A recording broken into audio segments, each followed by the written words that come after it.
My interest in the humanist community in part comes from my work. I mentioned before that I work in health and disability. I spent the last 5 years working with dying people and their families, and I've yet to meet someone approaching the end of life or watching someone else approach the end of life.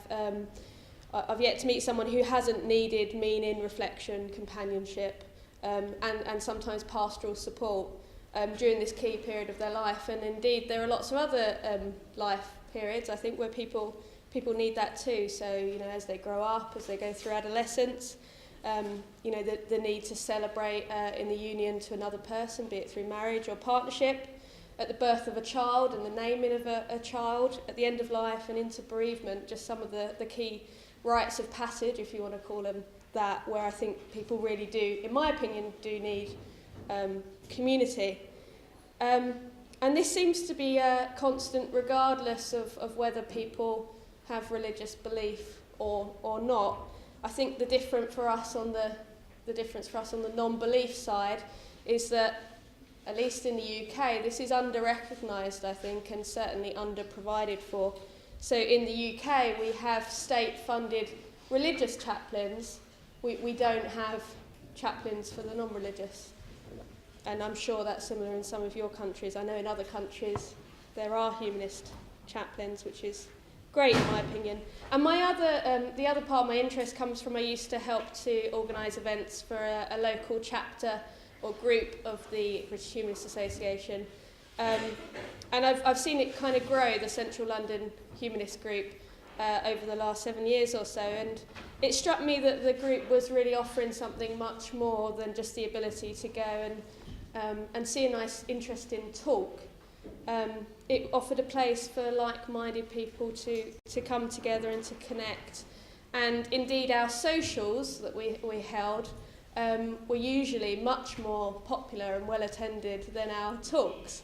We hold socials in pubs, so that's partly why. But I also think it's because it really offered community and dare I say it, fellowship as well, which I'm comfortable using that word. Be interesting to see whether other people are. So we have a wonderful panel of speakers joining us today, and I'll introduce you to them shortly. Just a little bit about the format. Each panellist will speak for about 10 minutes or so on their work introducing, building the humanist community in their particular field, and then I'll lead us into a discussion and open it up to the floor, and hopefully we'll have a good half an hour or so for discussion and questions. And I know that a lot of you would have joined because of your own experience of building a humanist community, and I'm keen for the session to be interactive. I know it's a bit of a challenge when it's 9 a.m. on a Sunday morning, but please do be forthcoming with your questions. And particularly I'm aware that the panel, as unfortunately with the previous panel that we ran on this, is very West, if you want to use that phrase, focused. So if there are people in the audience from developing countries for whom building a humanist community might be a bit less straightforward than those of us in the UK and Canada and America, I'd be really keen to hear your thoughts. So if that sounds like you, please do think about a question to ask during the session. If you're on Twitter, you can offer your thoughts and reflections using the hashtag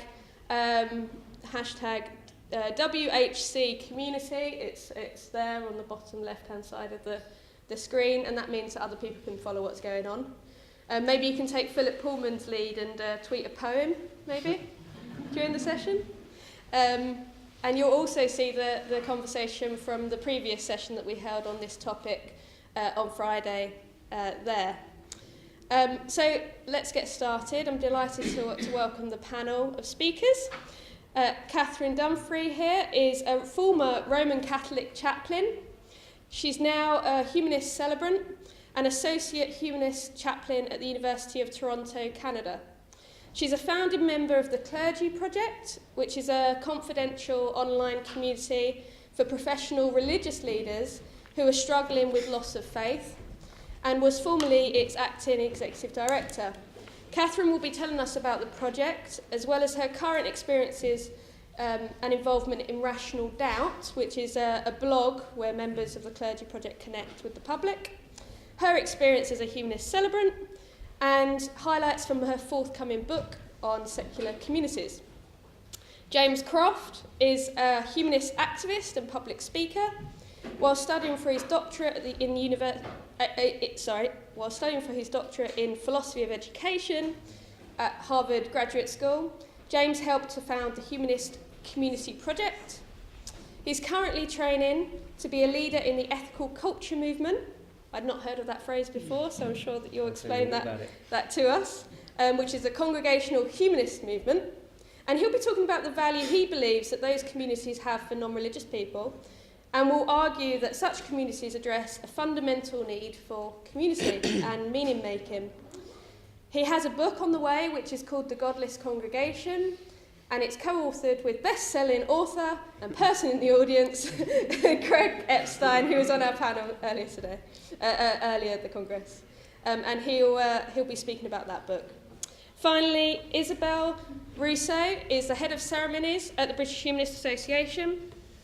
Isabel worked as an actress in theatre, film and television for 20 years before becoming a celebrant, and shortly after becoming a celebrant, she took on the position of organising and supporting fellow celebrants at the BHA in 2013. And Isabel will talk about the humanist ceremonies she and other celebrants provide to people at key moments in their lives. And we'll also mention the emerging pastoral support work that the BHA is leading and their role in building a humanist community. I'm sure you'll agree that this is a great panel and that you're dying to get started. So without further ado, I'm going to ask Catherine to start us off with her talk.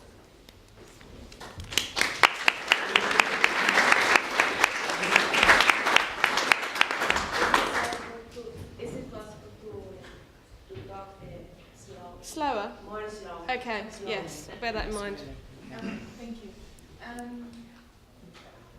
This is a picture of a stained glass window at the National Cathedral in Washington, D.C. I took it just last month. I thought it was uniquely humanist and would do really well. Speak louder? Okay. It's a picture of stained glass at the National Cathedral in Washington, D.C. And it's particularly humanist. It's of the cosmos, the birth of the cosmos. So. All right, so I'm going to start off with Rational Doubt, since that is what I'm currently working on. And Rational Doubt is a new blog that is written by members of the Clergy Project, like myself, who are trying to engage community building on the internet and networking with people who are doubting. So that would include general members of the public who have questions, who are questioning their faith, but also clergy persons who are questioning their faith.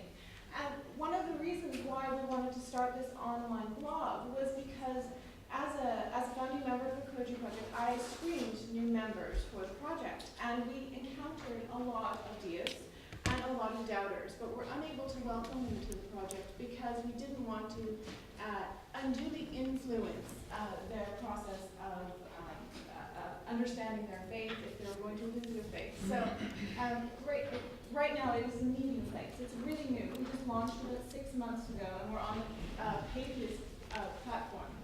So, which is really encouraging because it's an interfaith platform, and so we're encouraged to read the blogs of the other contributors, but also we dialogue with them, which is very encouraging for interfaith dialogue. So, as I was saying, the contributors to Rational Doubt include the Clergy Project members. It is Rational Doubt with voices from the Clergy Project. My co-conspirator in this venture is Linda Lascola, and Linda is a researcher out of Washington, D.C. She also wrote a book with Daniel Dennett and did a study with Daniel Dennett in 2010 called Preachers Who Are Not Believers. And that is how I discovered the Clergy Project. So, moving on to Clergy Project.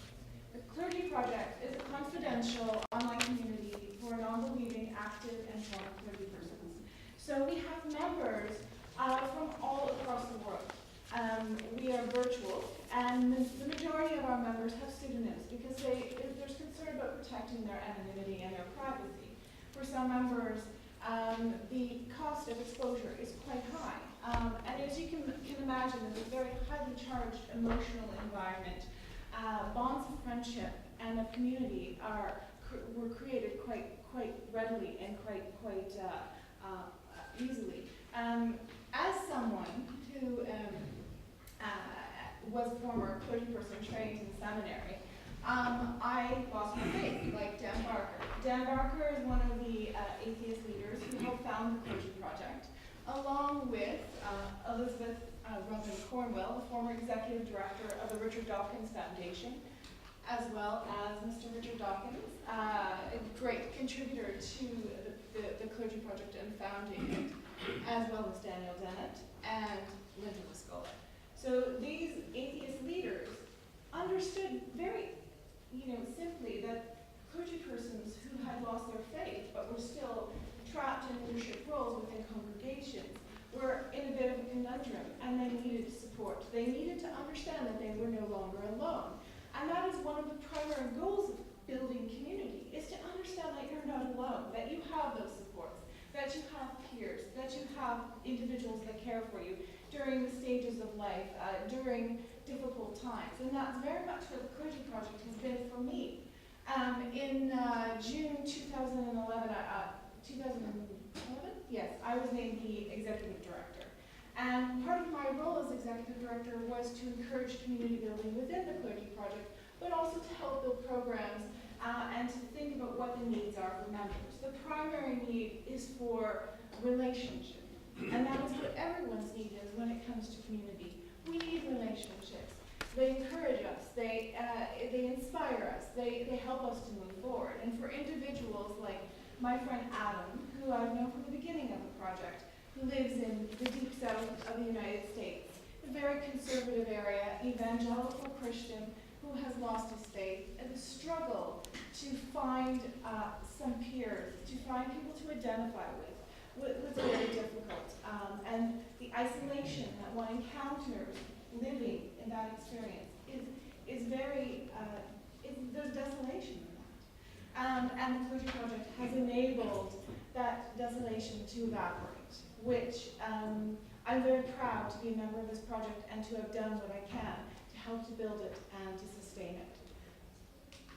So, I'm going to move on to something slightly different because I am working on a book about the founding of the project that will be coming out in 2015. And part of that book is research on humanist communities. As you might expect, members of the Clergy Project come preloaded with community building experience because we're all trained as clergy persons, and the majority have led congregations. I've not led congregations, as I was trained as a Roman Catholic chaplain.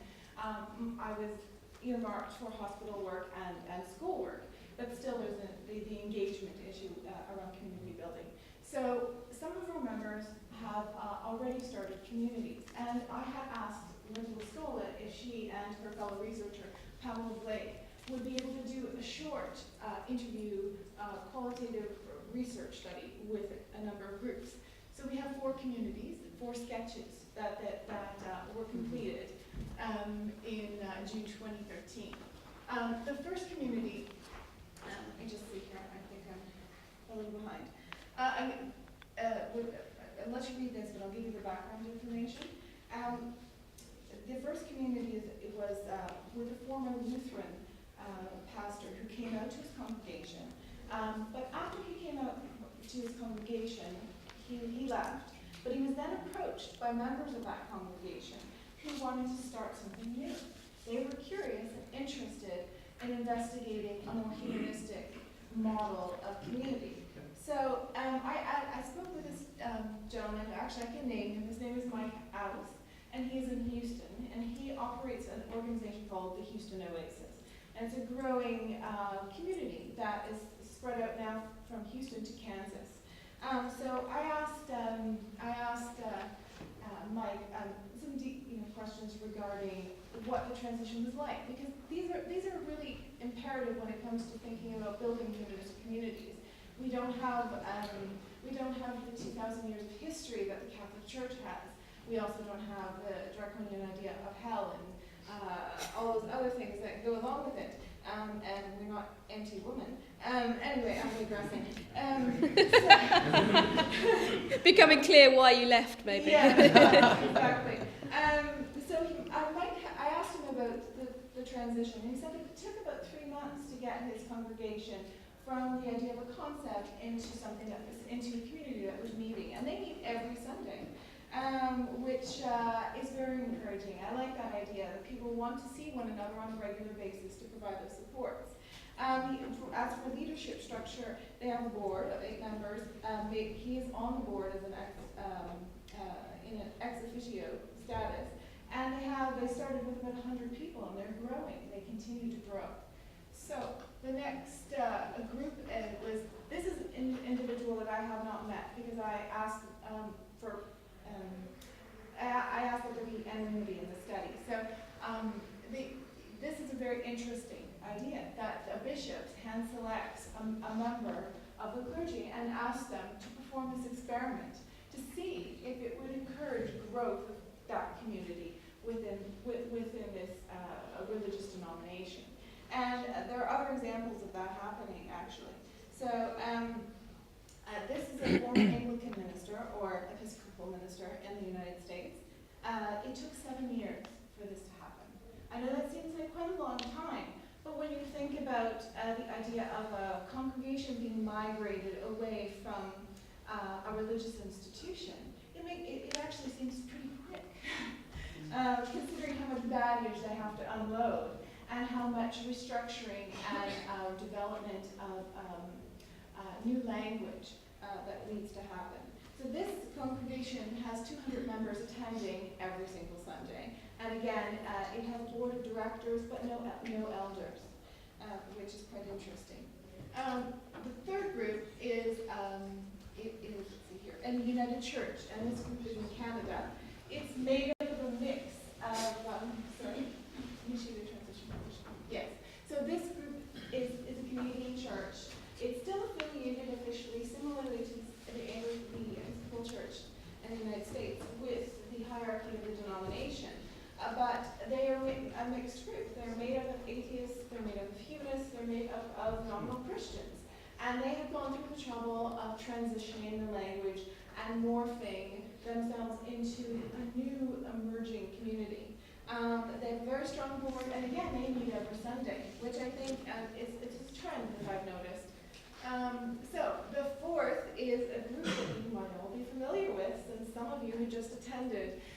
This is a secular group and the Sunday Assembly, and as you all know, was started by Pippa and Sanderson, 2 stand-up comedians, and they meet on Sunday once a month, but have 2 sessions at a meeting place. So, I'm trying to be quick about this, I'm cognizant of time. So, profiles of emerging humanist communities. In my book, I wanted to focus on 2 particular leaders from the Clergy Project that are building secular communities. And one of those individuals is a gentleman by the name of Jerry Blitt. Now, Jerry is a former Pentecostal minister out of Louisiana. So he's a member of the Clergy Project. And his story is exhilarating and yet tragic. Jerry had already left his Pentecostal congregation and was working in a secular position for the city that he lives in. And he posted a picture of him shaking Richard Dawkins' hand on his Facebook page. Someone caught on who Richard Dawkins was in Louisiana, and lo and behold, he was fired from his secular job. So there's some really dire consequences economically, socially. He lost his marriage, he had to declare bankruptcy. It was really dire for him. But despite all of that, Jerry wanted to build a community. So he founded a community mission project in Lake Charles, Louisiana. And just to give you a flavor of Jerry's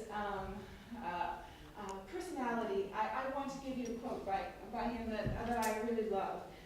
It's skepticism is my nature, free thought is my methodology, agnosticism is my conclusion, atheism is my opinion, but humanism is my motivation. I think there's so many people in this room that would say, yes, that is exactly how I feel. That is, in some ways, a creed. And I'm going to digress just for my new shirt, I hope you don't mind, and say something about my home province in Canada. Last year, there was a radical change to our human rights code. Atheism is now protected under our code as a creed. And I'm very excited about the potential that this might have for raising the profile of humanism. And it's one of the objectives that I'm going to have when I start with the University of Toronto in September. So just a little digression about thinking about humanism as part of a creed, even though it may be a little bit uncomfortable to think about yourself within the playground, if you would, of religion. It allows us to be seen by them as equals. They are unable to deny us presence in the discussion. So, and the digression has ceased. So, all right, so here's another quote from Jerry in the interview that I did with him. I wanted to ask about the megachurches, because it's an enormous phenomenon in the United States, and it's really interesting and terrifying at the same time. But there are things that perhaps we could learn from this phenomenon. So Jerry said that we need to acknowledge that they're securing engagement. And engagement seems to be the major issue when it comes to building humanist communities. I don't know about, about here, but I know in Canada there's a little bit of apathy. I mean, Canadians have it pretty good. And we're already pretty humanistic. So there doesn't seem to be so much of a need, or there may be the need, but not the articulation of that need. So within these evangelical churches, they're mega complexes, and they provide so many different resources to people that come there. Not just crazy talk on Sunday morning. There's childcare, there's parent groups, there's coffee meetups. Some of them are like little mini malls with coffee houses, and I don't even know if they have massage therapists or whatever on board, but I'm sure some of them do. I think it's very interesting to just consider what the religions are doing right. Okay, I'm going to go quickly. Not too quickly, though, because of the speed of speaking. Exactly. So I'm going to move on to Mike. Mike, as I said earlier, was the founder of the Houston Oasis. So Mike had a really great interview. And I'm just going to pull out this last little bit that he said. Where is it here? Churches, we have a lot to learn from them. They've been around for a long time. But here he says, freethinkers enjoy hospital visits as much as religious people. And that's true. We have very similar needs, despite the fact that we want to distance ourselves from the ineffective, outdated ideologies. So I'm going to just leave you with the core values from Houston Oasis, because I think that they're relevant. And this is what they said on their website. People are more important than beliefs. Human hands solve human problems. Reality is known through reason. Meaning comes from making a difference. Labels are unimportant. Unity in our values, charity in our differences, be accepting and be accepted in return. Thank you.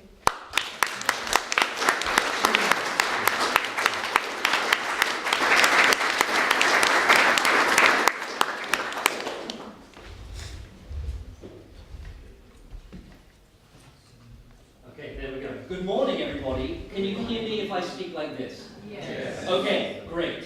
That's the benefits of years of theatrical training coming. I knew they would be useful someday.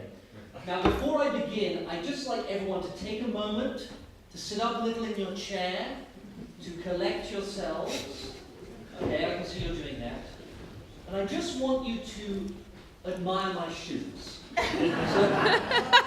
They are atheist shoes. I bought them just around the corner. I think they're fantastic. I've been walking with them all morning, and they are indeed the most comfortable atheist shoes I've ever worn. So there's a lot of people with them, and they say that you're an atheist on the sole, if you can see. It's very difficult. I can prove to you the soul exists. Look. Now that very important ritual is complete, I will begin my presentation. It is Sunday morning, and I'm heading to the Ethical Society of St. Louis. As I approach, its distinctive spire comes into view. It is affectionately known by many in the city as the Witch's Hat. And I think you can see why. It's a bright day, just imagine it's a bright day. And as I enter the foyer, the sun streams through the multicolored windows, casting rainbow patterns on the floor and streaking my body with glorious colored light. I move through the foyer into the meeting hall, and am struck immediately by the sense of space. The seats stretch out on either side of me, and the wide stage beckons in front. As you can probably tell already, I can never resist a stage. As I walk down the central aisle, as many couples have done during their wedding ceremonies, my eyes are drawn upward to where the great vaulted spire lifts into the sky. This building, the Ethical Society of St. Louis, is where I now work. A couple of months ago, I moved from Boston, Massachusetts, leaving behind 7 years of friends and colleagues and memories, to St. Louis, Missouri, where the society is, to start my life as a professional humanist. Because this is a humanist congregation. It exists solely to provide a place for humanists to come together in community and explore and deepen their understanding of and commitment to humanist values. The Society is one of about 24 remaining ethical societies, part of a movement started more than 140 years ago by this guy, Felix Adler, humanist philosopher and social activist, who believed that the social roles and functions that religious organizations play in society were important, but that it was no longer possible to believe in the dogmas of the traditional religions. So starting in New York with this amazing building, the leader of the New York Society is here today, one of them, and he set out across the US and the world, establishing humanist congregations and spreading the message of a universal human-centered ethics wherever he went. And the St. Louis Society was itself founded in 1886, meaning that it has provided community for humanists like us for 128 years. The movement he created became known as the Ethical Culture Movement, and we are why the word ethical appears in International Humanist and Ethical Union, and International Humanist and Ethical Youth Organizations. That ethical is us. We're also the reason, at least partly, why there is a British Humanist Association today. The BHA started as the Union of Ethical Societies, of congregations like this in England, and it only changed its name to the British Humanist Association in 1967. So wherever Andrew is in the building today, you're welcome. I take personal credit. The ethical movement still exists today, and it is founded on the simple belief that if we want to promote ethics in the world, one way to start is to build moral communities. Felix Adler, the founder, once said, "How can we encourage people to be good, there being no authority of book or creed to lean upon? The answer is we must put them in the midst of crowds." He believed that when you put people in a congregational setting amidst people who believe the same things that they do and have the same values, that the congregation acts as a sort of echo chamber for their ideas, as a powerhouse for moral energy, and it can convince people to live their lives more in accordance with the beliefs that they hold. And that's why he founded ethical societies, as a mechanism to generate moral commitment to humanist values in people. Now, this idea of humanist congregations, with all of the functions and roles, and many of them, of a traditional religious congregation, may seem to you a little bit weird. It might seem rather old-fashioned.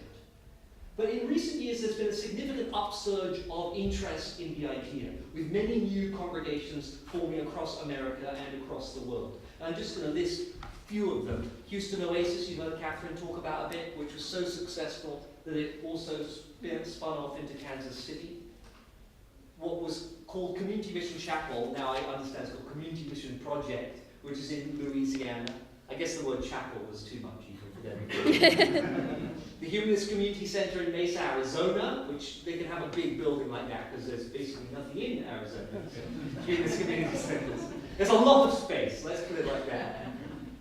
Communities which are spreading up on college campuses around the country now, like the Yale Humanist Community, Humanist Connection at Stanford, the Humanist Hub, which is now a fully fledged humanist community led by Greg Epstein, who's right there, in Harvard, Massachusetts. And obviously, everybody who's been to this Congress knows about the Sunday Assembly, which is probably the most well-known modern form of this sort of community building for non-religious people that exists right now. And all of these organizations are trying in slightly different ways to provide community spaces where humanists can enact their values, enjoy life with each other, and then go out and try and make the world a little bit more humanist.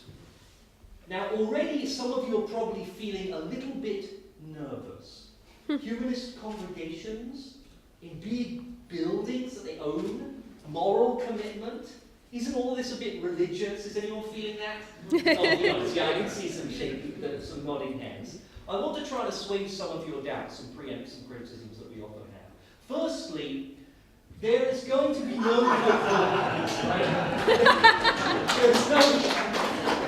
We're not going to have. Not that Dawkins would make an excellent pope, but there's no sort of overlord who is ruling all of these societies. That leadership model doesn't exist in these congregations. You're not going to be forced to go to them. If you don't want to be a member of a humanist congregation, you don't have to be a member. I often get asked in questions after doing talks like this, well, but I don't want to go to a congregation to just talk about humanism. And I said, well, that's fine. You don't have to go. And they say, but I don't want to go. And I said, that's fine. You don't have to go. So no one's going to force you to go. If you go to one of these things, you won't immediately become a zombie. I promise. Who here again went to Sunday Assembly this morning? Quite a lot of you. Are any of you zombies? Yeah. I'm just going to leave right now. Basically, the idea is a community is not a cult. There is a significant difference between a community, even an intense, engaged community, and a cult. There's a big difference between those two things. And we shouldn't confuse them. And communities don't necessarily become cults. These communities are quite simply places where humanism can come to life. They're places where humanists can enjoy life, support each other. I used to have a lot more hair. I wish I hadn't put this slide up. It pains me to look at it. Serve humankind. Promote science and skepticism. Celebrate human culture. Sing our values, as we've been hearing throughout this Congress with the wonderful singing from the humanist choirs from around the world. Recognize human achievement and celebrate our highest aspirations. Raise our children. Remember the dead. And commit to each other. It's very important. Can't remember that. And change the world. That's all. That's all we're trying to do. Now that last slide might be a bit confusing because perhaps you can see why these sorts of communities might be valuable to individuals, but not why they might be valuable for society as a whole. And that's where the research comes in. And I'm going to give you a quick primer and then I'll finish. Sociological research demonstrates that being a member of a congregation is a very strong predictor of participation in other areas of civic life, which led Harvard sociologists Putnam and Campbell to write in their book American Grace, for the most part, the evidence we review suggests that religiously observant Americans, they're talking about America here, the finding is actually generalizable, are more civic and in some respects simply nicer. But what they mean by that is they volunteer more of their time. They give more of their money. They are more engaged in political activities. They vote more, not more often, but they're more likely to vote. And they're more likely to run for office or volunteer for a political campaign. And that makes a huge difference on the nature of a culture. In fact, they estimate that religious people are about twice as civically engaged as non-religious people. Which if you think about the values that many religious people hold, particularly in places like America, that makes a big difference to a culture. But they also found that this isn't due to religious belief. It's due to attendance in a religious community. In other words, attendance in the community spurs participation in your society. And so they hypothesized that close, morally intense, but non-religious social networks could have a similarly powerful effect on civic engagement. But, they lament in their book, there are too few such organizations to study. Well, I think we should build more of those sorts of organizations so that more humanists are more engaged with their society, and so the world, over time, becomes more humanist.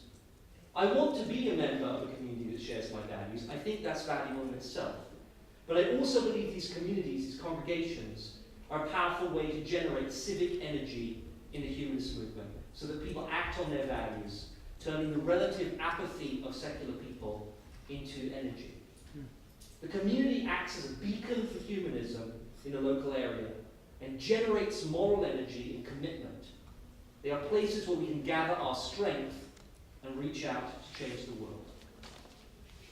So to conclude, I believe that right now with the decline of many traditional religions, we humanists are living at a time of great opportunity. If we focus our energy and resources on creating genuine community spaces for humanists, I believe that we will not only fulfill many human needs, which currently are going unfulfilled, giving people who want to enjoy a community a setting a chance to do so, but we'll also begin to build a true social and cultural movement with the power to make this world a more humanist world. And that's how I think this links into the theme of this session, this Congress.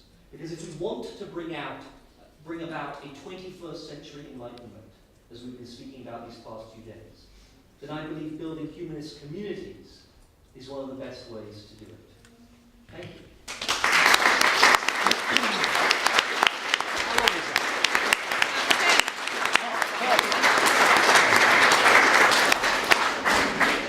Do you want me to turn this off? No, it's the to now. That'd be great.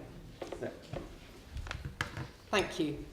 So, whilst the BHA provides local groups for fellowship, we haven't been involved in humanist congregational organising in Britain since the 1950s. But instead, what we have been involved with has been steadily building its provision of community services.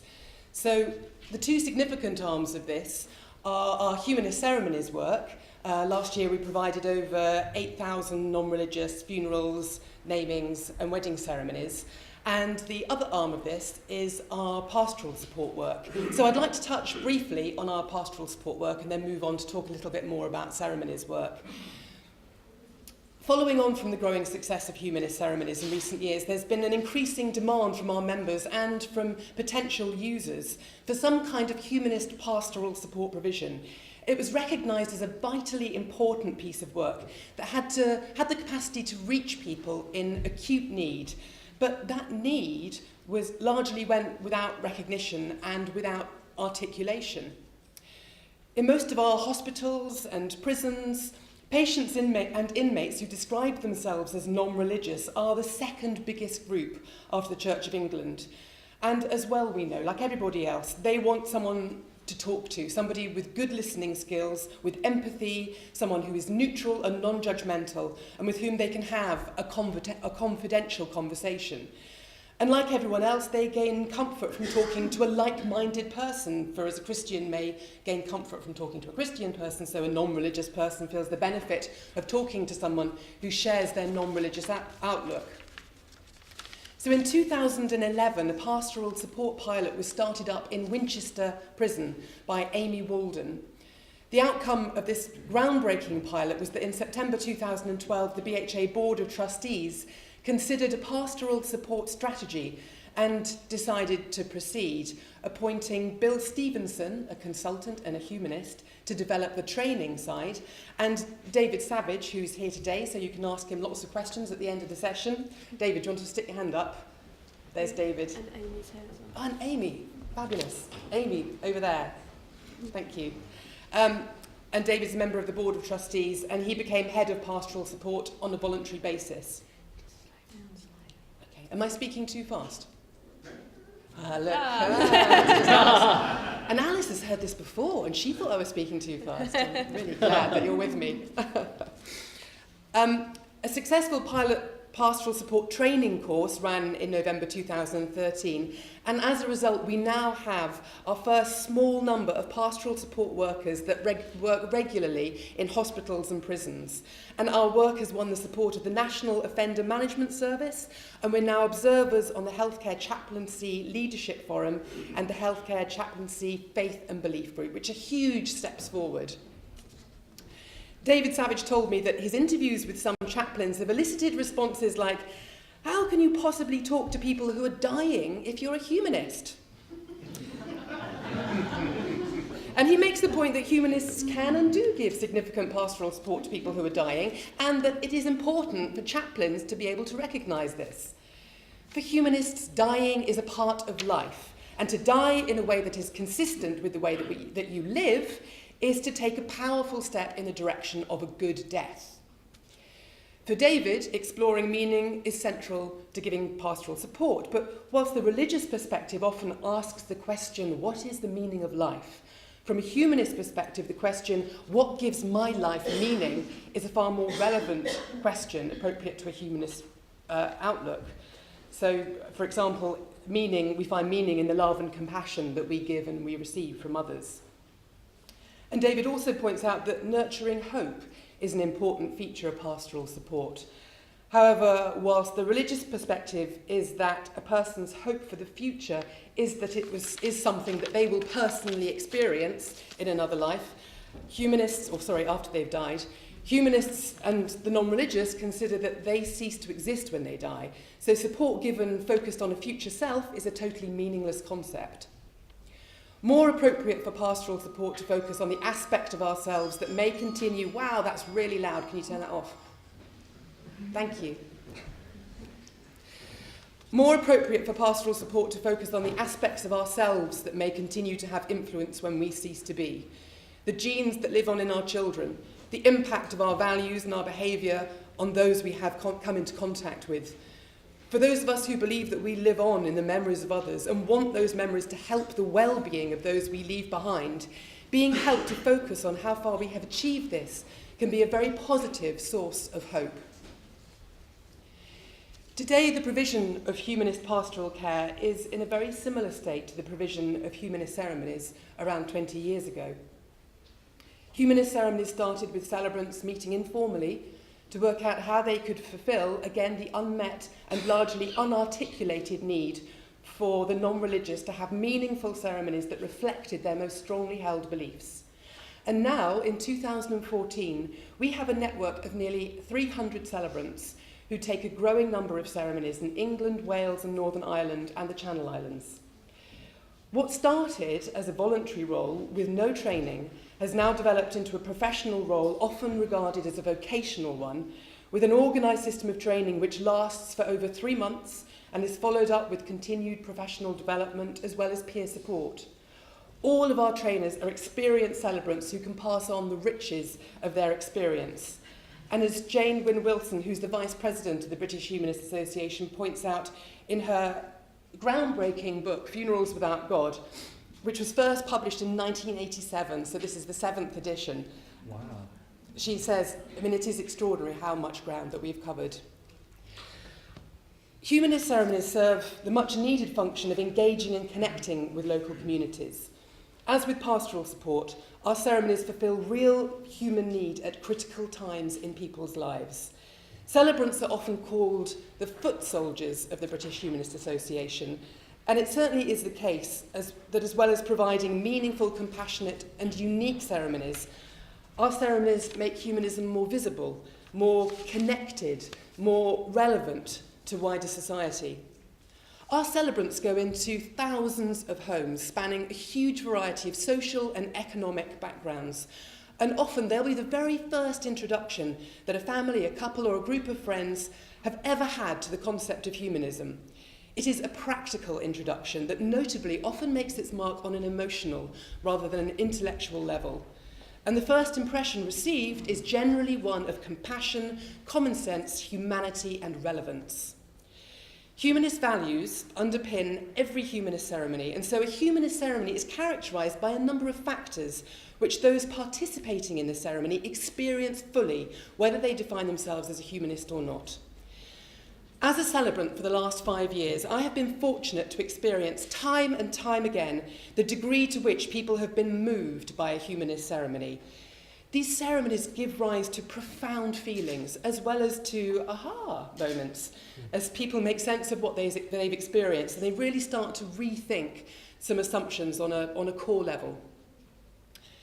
During the half hour to hour that each ceremony takes place, it could be said that we create a temporary humanist community, albeit one that is made up of different faiths and life stances. For me, each ceremony could also be described as an experiential lesson for all those taking part in what it is to be a humanist, thereby very possibly sowing the seeds for further inquiry into this life stance in the future. And if, for the purposes of this talk, we are to take this idea and run with it, then I think it's interesting to look at what some of these potential seeds of growth of future inquiry might be. One of them might be that the realization that things can be worthy of awe and reverence one might be the realization that things can be worthy of awe and reverence without being holy and blessed. That the absence of God does not mean the absence of the profound and the sublime. That you won't not experience goosebumps, the hairs rising up on the back of your neck, the moments of pure silence where you could hear a rose petal drop, or the overwhelming sense of deep connection and deep love. In fact, it's very likely that you will experience more of these in a humanist ceremony as people are able to express their truth so clearly. Another seed might be the realization that when God is removed, humanity takes the spotlight, and how powerful that can be. In a funeral, we place the person who has died right at the heart of the ceremony, reflecting and acknowledging the humanity of the life that has been lived and its impact in all its light and shade. One celebrant wrote to me, "I received so many comments from grieving families and friends to the effect that hearing reflections of the deceased's life taking centre stage during a funeral mattered far more to me than anything else." And more food for thought might be the experience that in the absence of God, the significance of the community of family and friends becomes heightened. Rather than reinforcing the participants' connection with God, our ceremonies reinforce their connection with each other. And we actively encourage family and friends to partake in the ceremony experience right from the very first family visit. In a funeral, the act of commendation is not one of commending the body to Christ, it is one of commending the memory of that person into the hearts and minds of those that love them, into the hearts and minds of their community. And it is not God bearing witness to your physical passing or to your promises of love in a wedding ceremony or to the hopes for the health and happiness of your baby in a naming ceremony. It is the body of people who gave birth to you, who fed you, who loved you, who supported you, who got drunk with you, who sobered you up, who stood by you all through the past and right to this very present moment in time. It is your community of family and friends who bear witness. More food for thought, and I've nearly finished, more food for thought might be the concept of autonomy. Without a supernatural force to pray to sing to, or to appease, the strength of the power of the ceremony stands or falls by the strength and the veracity of the words and the actions. In our funerals, the tributes tell of the real life lived, with compassion and celebration. In our weddings, the vows are written from scratch by the couple who make it their responsibility to find the words that most accurately reflect the truth of their love for each other and the promises that they wish to make in their marriage. And in the namings, the parents go through the same process as they reach for the words that will best articulate the promises that they wish to build a future of their lives with their child upon. And finally, and last food for thought, another seed that might be sown is the power and the joy of the unexpected. Although good works in non-mysterious ways, which is thanks to the American Humanist Association for that one. I love it. Humanist ceremonies have torn up the rule book. We've brought freedom, creativity and laughter to weddings, to namings and to funerals. I've seen wedding vows played on the ukulele, heard the deceased delivering their own pre-recorded eulogy, watched a couple run off to score a goal together at the moment of their pronouncement because they were married on a football pitch, and heard of line dancing, bowls playing and do-si-doing in the aisles of the crematorium. Actions that once might have been judged as irreverent and inappropriate can, in the context of a humanist ceremony, be understood as stemming from the human need to find meaning, beauty and joy, and to creatively celebrate the one life that we have, at the same time as reinforcing and strengthening the community that we share that one life with.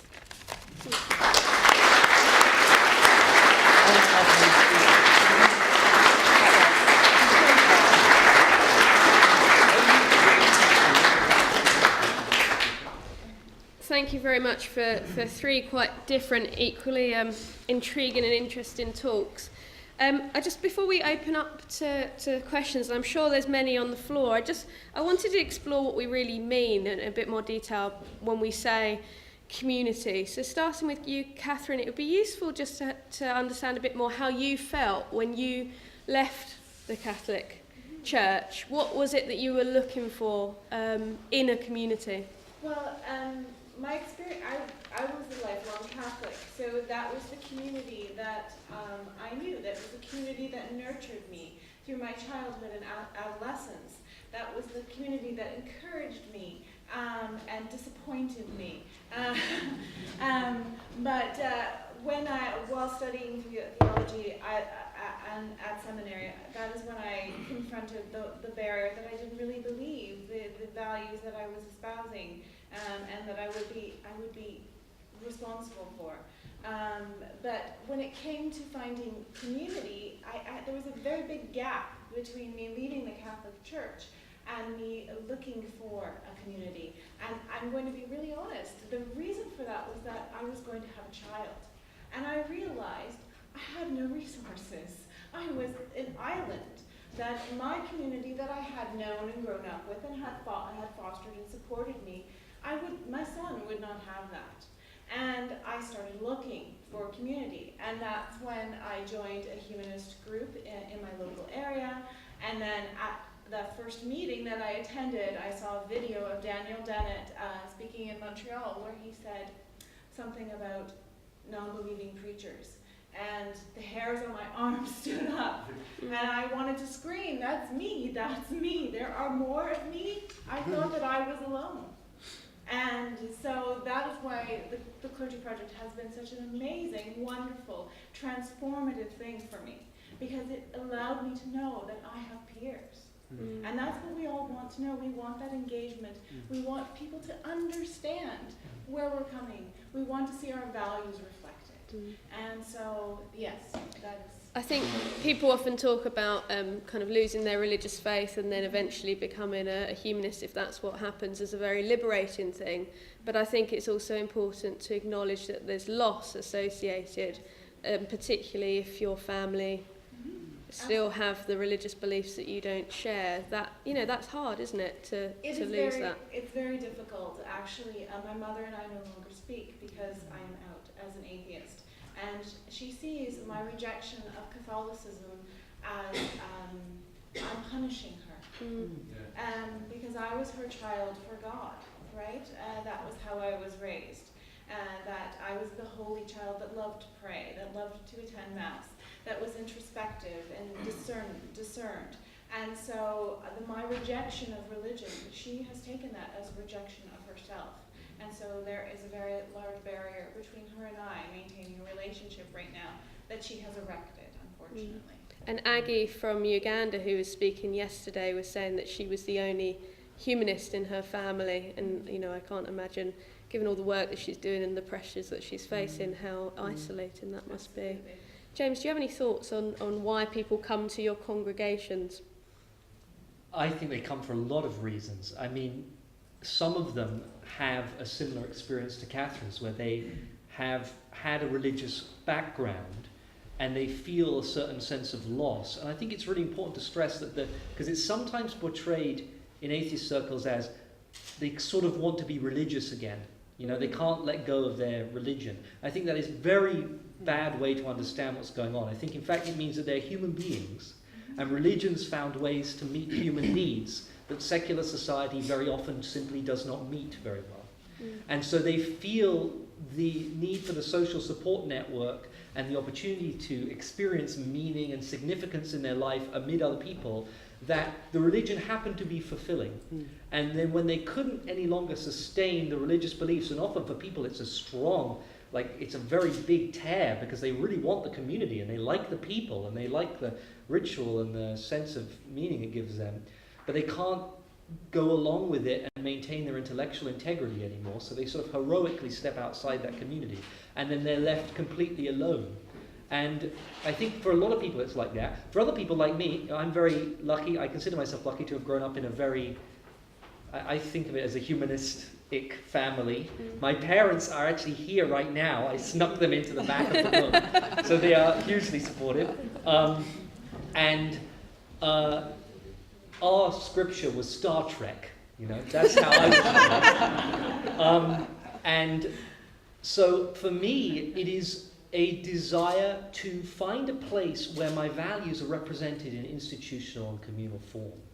It just became, I used to attend the discussion groups and the meetings that we had at the Humanist community at Harvard, and they were great, but they weren't quite everything, you know, that you go for a discussion, you talk about an interesting philosophical idea or something, and then it's like, well, I like these people, I'm glad to see them, but do they really care about me? You know, do we really have a real relationship outside of this space? And I wanted more. And it was engaging with some of the other groups on campus, the graduate humanist community group that we have particularly, that really gave me a sense of genuine community with people that I would say I loved. And I want to do a lot of loving in my life. I want to be surrounded by people who I thought loved me, and I would say I'd love them. And so I just got intoxicated with this idea of building these communities, particularly because I think that the values that humanist communities express are simply better than the values that many traditional religions express. I just can't get over the idea that all across the world are institutions which promote really regressive values in the culture. And not all religious communities are like that, but many are. And I want ones that are beacons of the values that I hold to be most dear. I don't want to cede the cultural field to traditional religions. I want to compete in the same square. And so I want to build more communities like that and be part of one for that reason too. I remember when I told my parents that I was a humanist, they thought that I'd joined a cult. So Yes, you mentioned it I get before. that a lot. People tell me I want to be a cult leader. Yeah, and then I explained... Which of course I do, secretly. Yeah, everyone Don't does tell a little anyone bit, here. right? Yeah. And when I told my parents actually what it meant, they went, "Oh yeah, that's how we brought you up." So, so now they call themselves humanists as well, which is great. You mentioned ritual. I wonder if you had anything to say, Isabel, on the need for that some people have for ritual in ceremonies in particular. I mean, I think I touched on that in my talk, and it's an interesting use of language, I think, because ritual is regarded as a religious word, and I'm interested in taking words actually and using them for our purposes. I think we can use them they have a poetic depth and license to them that goes beyond their religious definition. So, I mean, I don't know what to say really beyond, we need ritual. Human beings need ritual. We have from the dawn of time. It brings meaning and purpose to our life. We like to be witnessed, we like to be acknowledged. There's a great power in being able to articulate the important feelings, whether that's vocally or through action. I'm all for bringing more ritual into Western culture. I was talking to the Norwegians last night about confirmation ceremonies for children in puberty, and I would love to start bringing that into England as a fourth ceremony type. I'd love menopause rituals. I think those, and I'm serious. I think those times in our life where we're going through transition, the more we can express them through music, dance, words, the more they can be acknowledged and recognised by our community of family and friends, the healthier we are as a society. Can I say something very brief on that? Because I love ritual. I always have. And I think it's really important to remember how many areas of life that are totally non-religious are completely infused with rituals of all sorts. I'm just going to give a small story about my family. My mother hopefully doesn't mind me sharing this, but we went together to a big Star Trek convention not too long ago in Las Vegas, and Leonard Nimoy, who played Spock, was there at his last major convention. He was talking to the crowd about why he loved Star Trek and the values it espoused and how important it was to him. And at the end of his talk, he raised his hands in the Vulcan gesture like this, and thousands of people in the auditorium raised their hands. And my mother was standing there, tears streaming down her face. She had both hands up like this. And I realized I am watching a ritual. It is a symbolic enactment of a set of values. In this case, explicitly humanistic values, because Gene Roddenberry, who wrote Star Trek, was a humanist, and he wrote it to explore those values. And I thought, this is powerful. We need more of this in our movement, because there's more people at the Star Trek convention than at the World Humanist Congress. Right? So if we could speak more like that, we would get more people to come here. Not that this hasn't been fantastic. I'm not wearing a costume at the next Congress, definitely not. I brought my Star Trek costume with me. Oh dear. You didn't get to see it. No. Okay, well I'm sure you're all dying up to ask questions, so I will take some. A hand shot up there in the pink shirt and then in front of you in the white. Yeah, thank you very much. I have so many questions, but I'll just shorten this as much as possible. It's mainly for James. This building the communities. I was wondering if this is coming out of American culture society, because I don't recognize this as I'm from Norway, and we don't have this culture going to congregations and meeting on the basis of life stance. And I'm feeling like, are you overemphasizing life stance? Do you really want to build friends and charity and everything on basis of life stance? I think the life stance is not really relevant for what charity I do, or which friends I have, or discuss philosophy or anything. I can do that with a Christian. Or do we really have to emphasize and make life stance the ground for all this? That's my main question. And a little short question added to that is, how are the congregations? How can you maintain critical thinking and democracy as a principle in that sort of I'm the speaker talking to you, the crowd situation? Yes. Thank you. Wow. Two very straightforward questions. Those are good questions. So the first one's very interesting, and we could get into a long discussion about the particular strange social situation that the United States is in. As a very wealthy, developed nation, this is still highly religious, and compared to many other nations of a similar position, filled with congregations, although they are declining.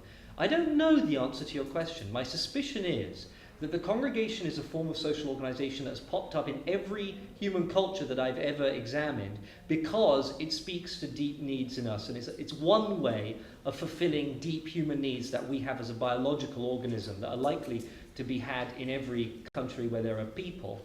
But there may well be other ways of fulfilling those needs that make these congregations unnecessary. And if you live in a nation or a social context where it's not necessary for you, I would suggest trying it, but I wouldn't want to impose it on anybody. I just think it's one way, perhaps, of getting these things. Do you need to base everything on life stance? Absolutely not. You don't need to. I think that there's something interesting in ethical culture as a movement, because although it's institutionally non-theistic, it doesn't require any individual member to be an atheist or even to self-identify as a humanist. You can be a Christian or a Jewish person or a Muslim and come and be a member of an ethical society. And part of the idea was to create, he believed that ethics was universal and it transcended religious beliefs. And so that I think is sometimes a rather tense thing to try and keep together, but that was the belief. So it's not exactly entirely based on life stance, it's more based on values. And for me, values are at the core of it, because if you really believe your values, they will infuse every aspect of your life. You will try and live in a way that's in accordance with your values in every aspect of your life. And I don't understand, if that's the case, why you wouldn't want your communities to reflect those values. I would want every community I'm a part of to reflect humanist values, ideally. So you don't have to, but I think it's valuable. And then what was the last question? How do you maintain critical thinking and democracy? We don't.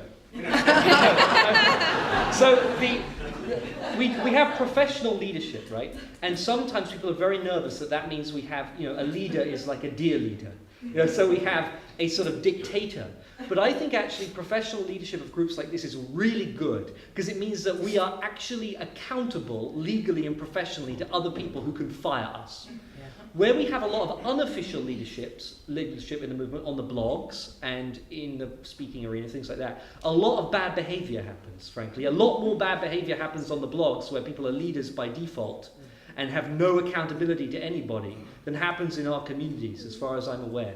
And I think that part of it is because we have structures of accountability that expressly say what we are allowed to do and what we're not allowed to do, and what the community will be able to do to get rid of us. I actually don't think, this would be a long conversation, I'll stop because I want other people to talk. I don't think it's inconsistent to build a community that is deeply and passionately and emotionally committed to critical thinking. I don't think there's anything inconsistent there. I actually think you have to get people to love critical thought, as well as just assent to it as an idea. I think you have to get them to really want it to be part of their being. And I think our communities can do that, but I should probably talk to you more about it, because I recognise it's a tense area that people worry about, and I worry about it myself. I don't think it's an easy question to solve. Just to push back on the professional leadership issue, though, I mean, you're fortunate in that you're employed or hoping to be employed, by the organisations in America that exist to promote this kind of stuff, which is well resourced. I suppose in countries, relatively well.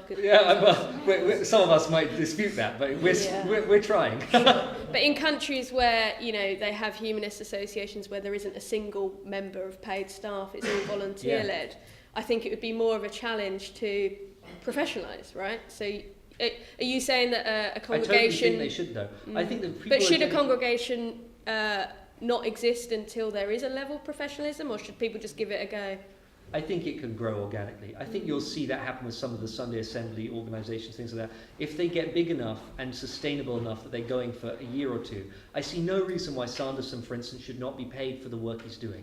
He's doing genuine work that's valuable to human beings. He's providing them with a service that they clearly want because they're participating. So at some point, he can't continue to do that as someone who's just giving his time away. His time is valuable to people, and he should be paid for it. Just like celebrants should be paid for the ceremonies they do. And it's exactly. I was really interested in what you were saying, and it's exactly the journey that we've been on as a celebrant network, from starting from a purely voluntary situation with no training, doing it from the goodness of our hearts, and because we see the need, to now becoming as professional as we can group of networks. But the challenge, to professionalise the network, and as a celebrant, I've kicked against it myself, is difficult, particularly when you're working with people who regard it as vocational work. And that actually can be problematic. Yeah. And again, as I've experienced it as a vocational, but it almost puts you on a kind of a pedestal, and you don't engage with the practicalities and the usefulness of professionalising a system, whereas you say you have structures of accountability, which means that, if the public come and complain because you forgot the name of the deceased, then there's accountability. You can do something about it. Yes, I just add really briefly. All the individuals who took part in the sketches, the study, there was concern and issues raised about the idea of the cult of personality, because that's a phenomenon that's widely seen, particularly in evangelical churches. We don't want to replicate that type of bad behavior. You even though you might stand at the front on Sunday, in the board meeting, you're on equal footing. Around the table, there is no. It's a round. There is no head to the table. And so I think that humanists are very cognizant of that type of power dynamic. At least the individuals that that were researched for these studies. And I think that moving forward, we just have to keep that in check. Sure. Gentleman here in the white shirt, and then this man, lady man here. There's so many hands going up. Okay, maybe I'll take in groups of three. So if you could go first, and then you, and then Jeremy. Yeah. This is the first time I've ever been to humanist events. Thanks for the interesting talks. Very interesting. Louder, please. I grew up with an Irish Catholic, and so I always feel like I'm being converted to humanism, and I can understand why we need to learn from the religious, steal the language. The gay movement's done that for decades. But also inside me, listening to your talks, I actually have a fear inside me as well. We should learn the positive aspects of religion, because they've got millennia of experience of meeting human needs. But how, as a humanist movement, do you avoid the dark side of organisation, power, evangelical people coming into the movement and taking over with communities? So for anyone who didn't hear, it was about how can we take the good stuff from religion without taking the darker side, so the corruption and evangelicizing. Does anyone who wants to go first? Yeah. I think that could be accomplished, and that's kind of a moving target issue, right? It's going to follow you along in the development of a community. It's something that always has to be kept in check. But I feel relatively confident that humanists have the capacity to assess migrating or changing situations. And in a situation like the humanist community in Houston, Houston Oasis, they tried to ensure that even though you might have an official pastor to your community, the pastor is also a part of that community. And so the openness for dialogue and the sharing of ideas. But the other thing that is important in that context is that they're continually reflecting on their values and looking at those value statements and having them be their guide.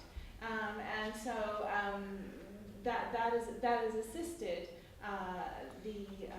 that protecting that no major ego takes over and corrupts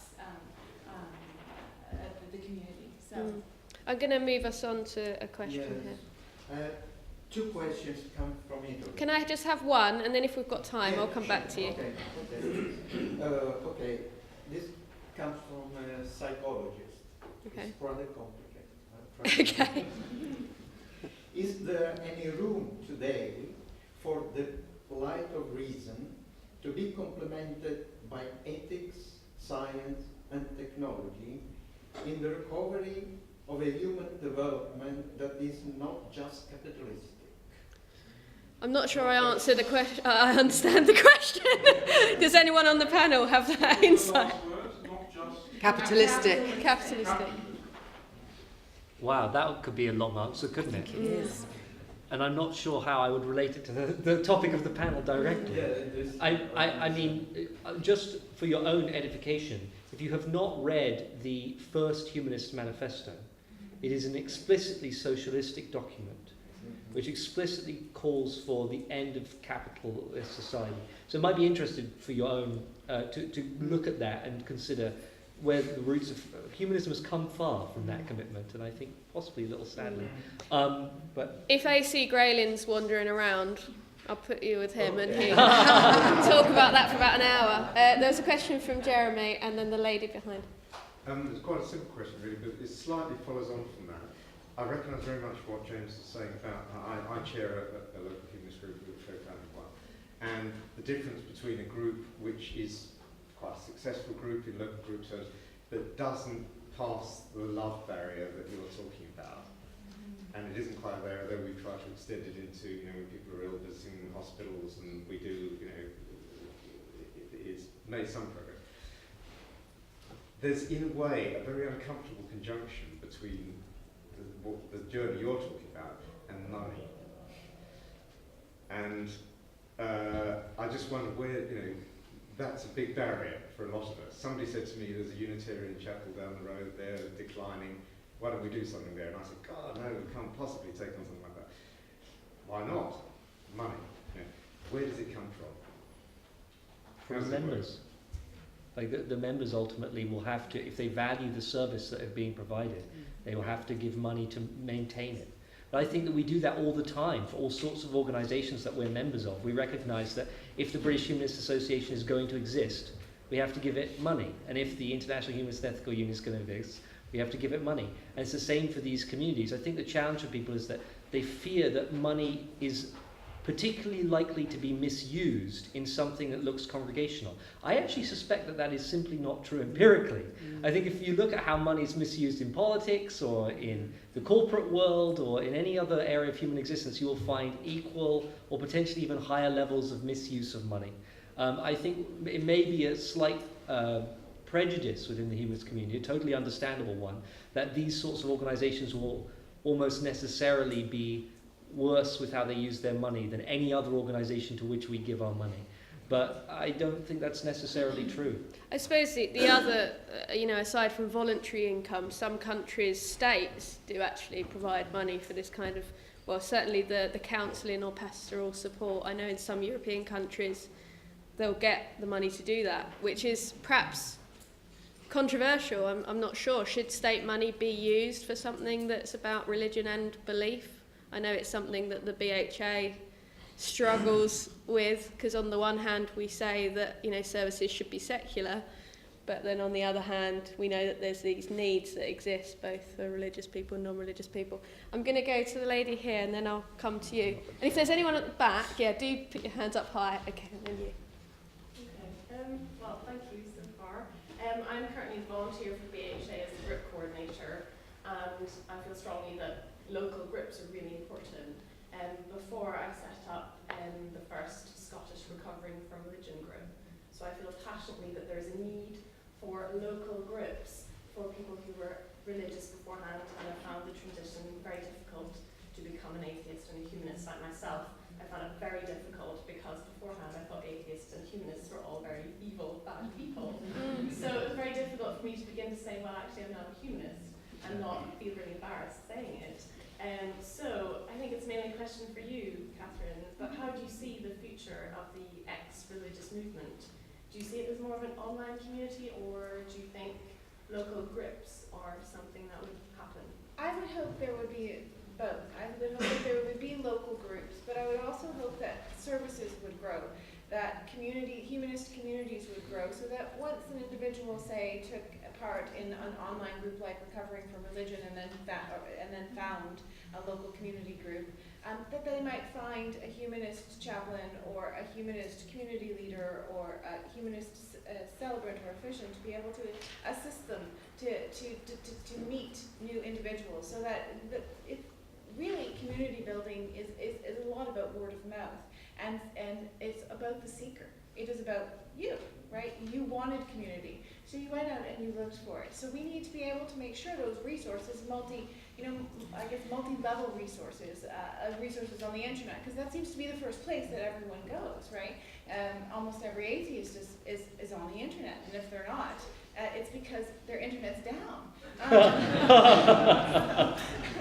So I think we need to keep in mind what social media, and the internet avails us for connecting, but then we need to take that connection and we need to make it concrete. We need to actualize it in the environments that we find ourselves. So good for you in trying to bring Recovering for Religion to Scotland, because I'm sure there's many people that are in that predicament. It is a very painful transition for many people, including, it was very much so for myself, losing my faith and gaining my reason. Even though I'm so happy to be where I am now, I do recognize the grieving process that it is.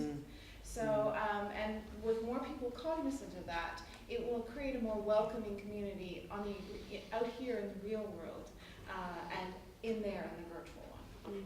Question here, and then there was a gentleman somewhere in the middle, at the back there. I just want to say a bit about money, because it's clearly crucial, and I think it's crucial to your interest. I mean, it's interesting that the questions that were asked about, if you like, our profession, or who we are mixing with, who our community, comes from Norway. Norway, in terms of a humanist society, is one of the wealthiest societies in the world. And in fact, if it weren't for Norway, and if it weren't for Belgium, we wouldn't be meeting here today. It's about the way that we use our money, and I suspect that the Norwegian Humanist Association has thought long and deeply about that. And it's the ethos with which we undertake our operations. We have in Scotland, in the last few years, begun to generate an income from ceremonies of about £250,000 to £300,000 per year. That's very helpful, or is potentially very helpful, in developing humanist policies, humanist groups, humanist activity. But it comes with a lot of big questions, the kind of questions that I think you were asking. What is the ethos? What is the leadership? How are people accountable? So I'm not against money. And I think if we're going to challenge some of the people that we feel we ought to be challenging, certainly churches, then we need to be much better organised. We need more money for that.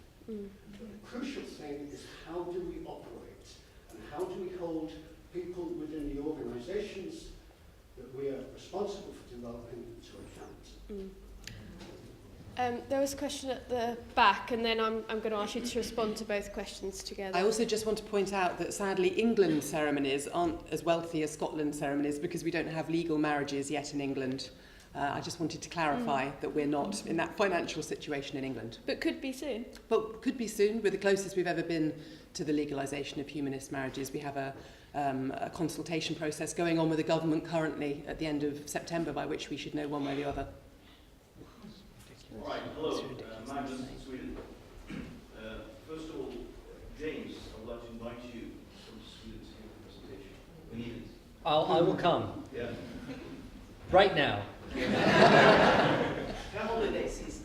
Catherine, I don't think we can begin to imagine the desolation and grieving that you and your colleagues go through in this process. And I hope that you feel welcome to humanists. I do. Even though our debates about ideas are fiercely skeptical. I encourage it. one reflection that perhaps you could reflect upon.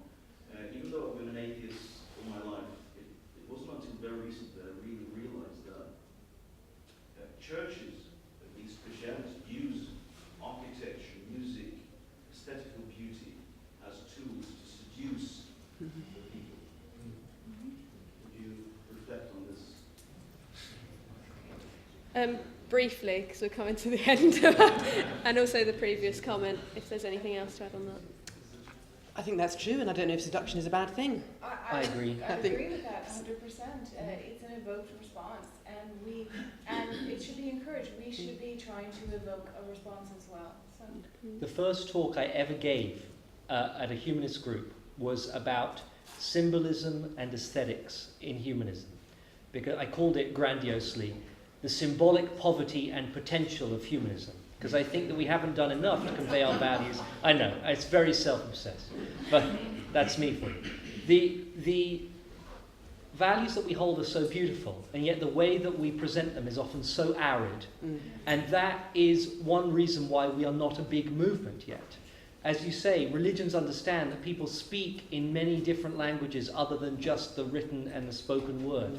We speak in music, and we speak in image, and we speak in video, and architecture, and ritual. And there is nothing inherently irrational about any of those things. In fact, they can contribute to developing a love for rationality. Anyone who saw Philip Pullman's presentation yesterday and who's read his Dark Materials knows that you can combine beautiful aesthetics and story and parable with humanist values in a way that exalts both and doesn't overthrow your reason in a fit of passion. That's an outdated view of looking at how people think, and it's held sway in our movement for far too long. We need to move beyond it and start writing much more music. And on that note, what a good night to finish. Yeah, okay.